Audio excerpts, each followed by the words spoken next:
Hi, welcome back to the Book Mavens channel. I'm Rachel, and today I have a few reviews to do with you.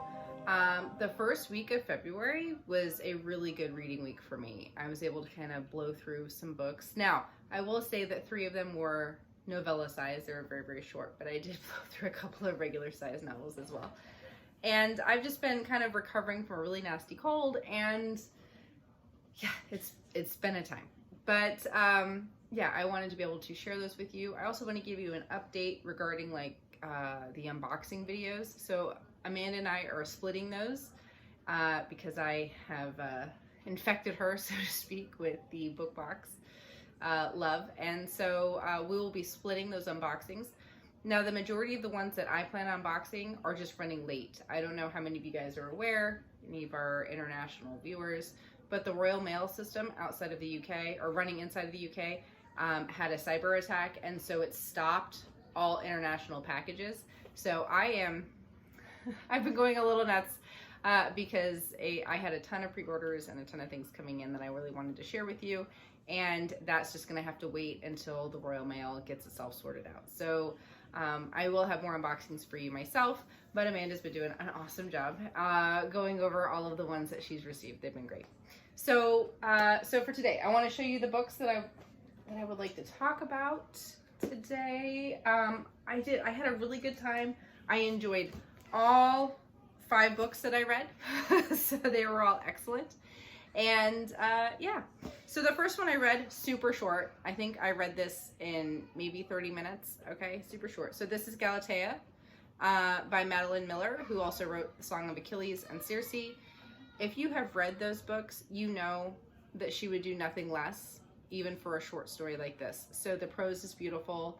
The story of Galatea, which is a takeoff of the Pygmalion, so the guy who, you know, carves himself a lady out of marble, and what that would be like for the lady. And this is very thought-provoking. It's beautifully written, talking about how clever we can be to escape horrendous situations. And it really paints a picture of what the sculptor really would have been like, to have not been satisfied by a real woman, to build himself one, and for her to seek her independence. So I really enjoyed this one. I really hope that you pick it up. Like I said, it's a super short read. I kind of hate how expensive it was. It was like a $12 book, and it's really tiny. I mean, it is hardcover, I guess, but I would have preferred, I would have loved to have gotten like a short story collection from her. I think would have been amazing, but this by itself is worth reading. So if you have an opportunity to pick it up and give it a read, please do so, and let me know what you thought of it, because I really enjoyed this one. I really like getting back to Madeline Miller's voice. It's been a long time since I've read Song of Achilles and Circe, and her style of writing is just so beautiful. So make sure you pick this one up. All right, let's see. The next one I want to talk about, I read the second book, Alex E. Harrow's book, sorry. The first one was A Spindle Splintered, and so this is the sequel. I think it's just a duology. I don't know. I don't know if she's doing any more. She kind of ended it fairly well with this one. But Mirror Mended just picks up where we left off with our protagonist, as she is after the end of A Spindle Splintered, where she has figured out a way to traverse various worlds within fairy tales. So all the different versions of the Sleeping Beauty fairy tale. And so this one, something goes awry. She's pulled into Snow White, and you see that we need to perhaps look at our villains in a different light. And this was very, very good. And it talks a lot about like prescribed roles that we may have, and kind of breaking free of those molds. This was very entertaining. I really like Alex Harrow's writing. I have enjoyed everything that she's written. The only thing I haven't read of hers is the short story that she published online.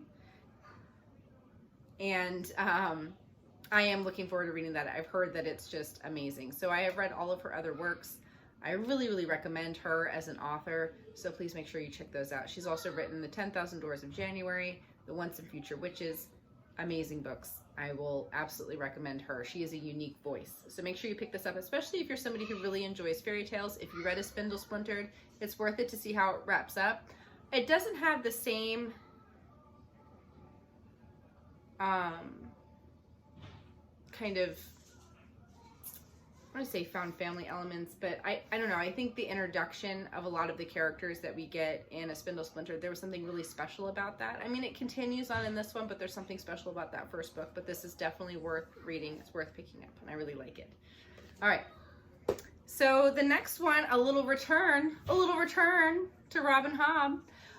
We had never, Amanda and I did not pick up the novella, The Willful Princess and the Piebald Prince. This was delightful, but I really wanted to talk about it in terms of where you should be reading this. If you have not read Hobb before, the events in here take place before the Farseer trilogy, but there is little to no world building in this book. So you need to read the Farseer trilogy. Then you need to read Live Ship.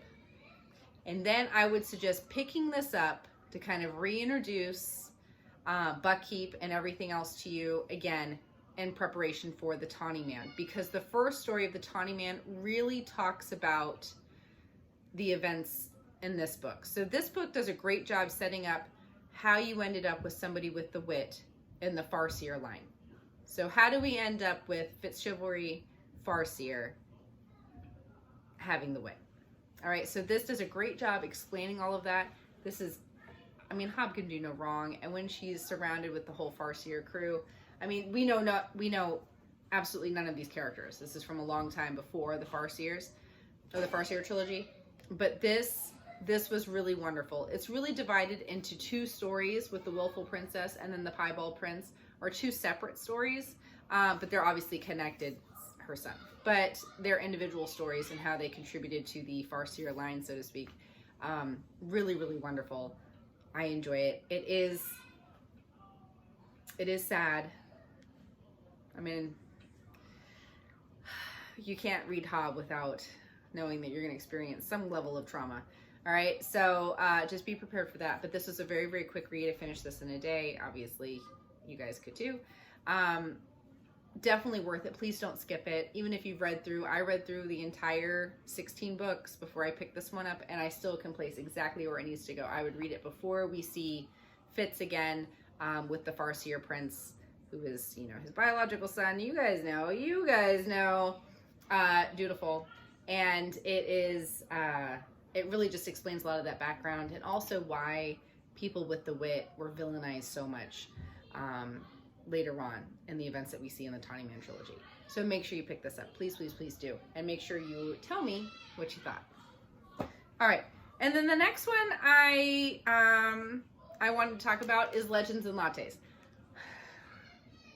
I made it to, I think, page 18, and then I was texting everyone I knew about what a flipping delight, this book is.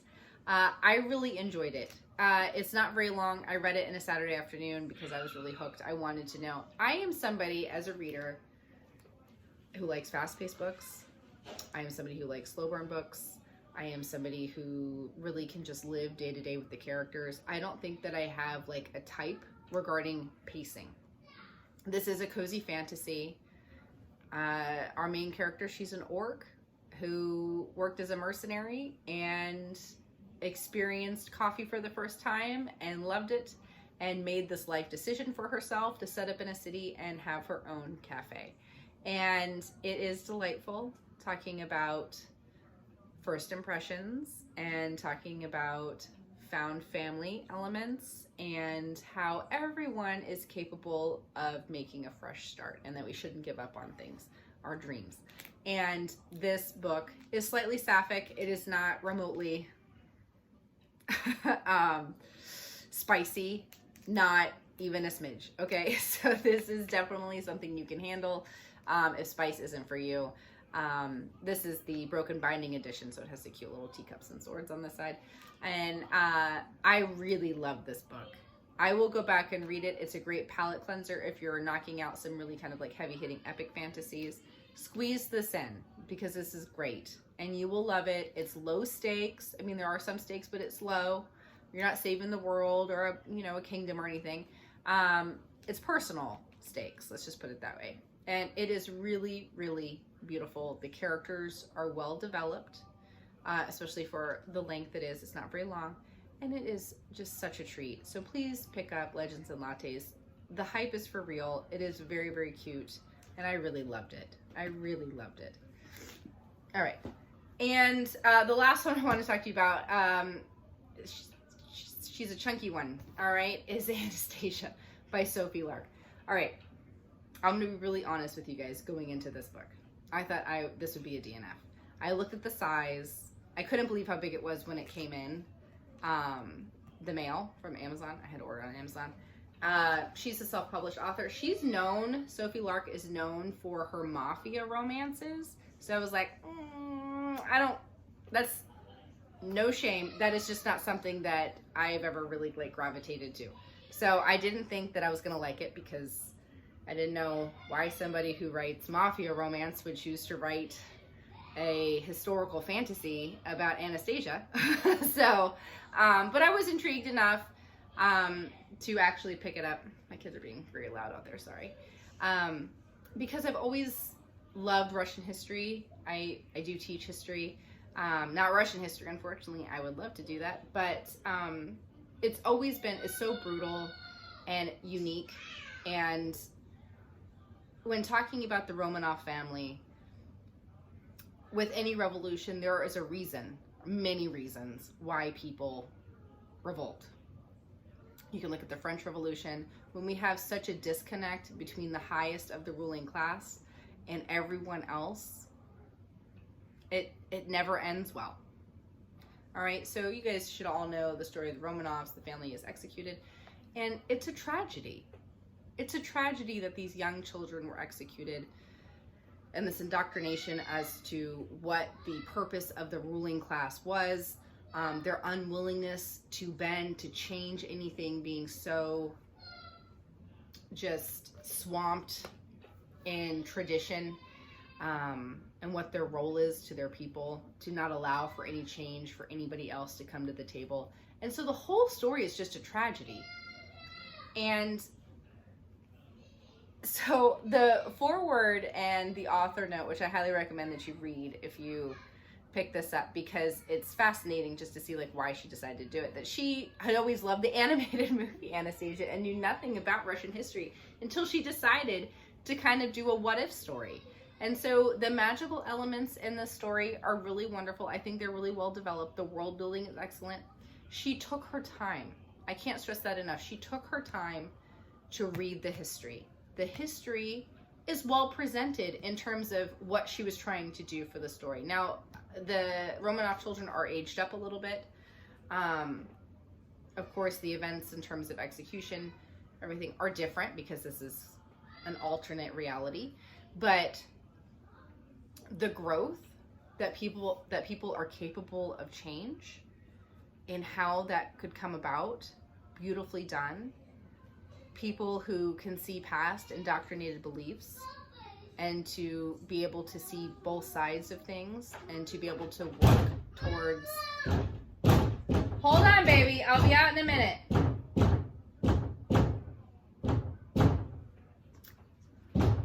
Hold up. Sorry about that. He wasn't going to give up till I came out. I forgot what I was saying about this book, but anyway, just getting back to just the world building is beautiful. How she decided to approach Rasputin and his relationship with the royal family. Really interesting. There is some gore, there is some spice. I will say though that slow burn. You're 3/4 of the way through the book till anything like that happens, but it's done very well. It's very, very tasteful. I really like this book, and they did such a great job exploring other cultures and traditions within Russia. So not just talking about the Romanovs, but about the common people, about the Cossacks. You know, it was really, really beautiful, and I was so surprised. I did not think that I was going to like this as much as I did, and I really appreciated the balance she struck between trying to show empathy for this family, but for this family, but also to show growth, change, and, you know, not everything's gonna wind up with sunshine and daisies, but just this what if we could have avoided that kind of tragedy? What could have happened? And it's just really beautifully done. I was, like I said, I was so surprised.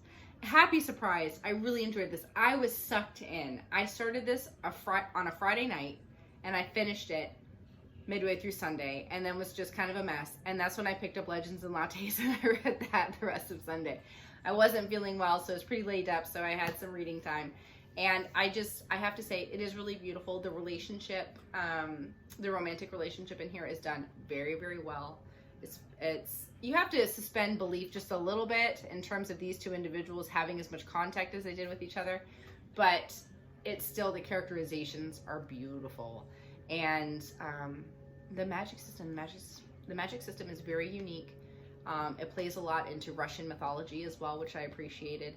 I really hope that this inspires you to pick this up. And I know it's an indie author. You guys have heard me talk about how I wanted to read more indie authors, and I was just so pleasantly surprised. But I really am sad that in print form, the only thing I can get is a paperback. Now, this is a great floppy readable paperback, but I would love to see a beautiful special edition. So hint, hint, anybody who is in the special edition book buying decision making camp, please make me a special edition of this book. Really worth it. If you're somebody who really likes historical fiction with a little fantasy twist, pick this up. You won't regret it. It's very cute. She even pulls in just slight references to the animated film. I mean, just slightly. There's also a playlist at the beginning, which is super interesting. So you can, where is it? There's like a QR code. I want to, of all of the songs, and she'll tell you when you should be listening to certain songs. Now, see, I didn't do that because I'm the most unobservant person on the planet. I did not pick up that those were song lyrics. I thought she was just doing like a break in her chapter, but they're actually which songs you should be listening to for those specific sections of the book, which I think is a really cool experience. And I've only ever done like the music things when I read Lore Olympus online, because they have the music that plays. But like, what a cool idea. And I think I've heard other authors doing that, but just to know that you can have that experience with this book as well.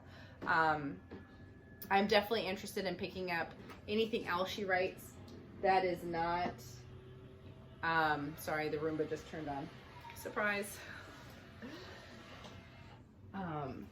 That isn't mafia centered, but if she ever wanted to try her hand again at writing like a historical fiction, I would definitely pick it up. It is worth it. I really liked it, but it is a commitment in terms of reading size. It's a long one.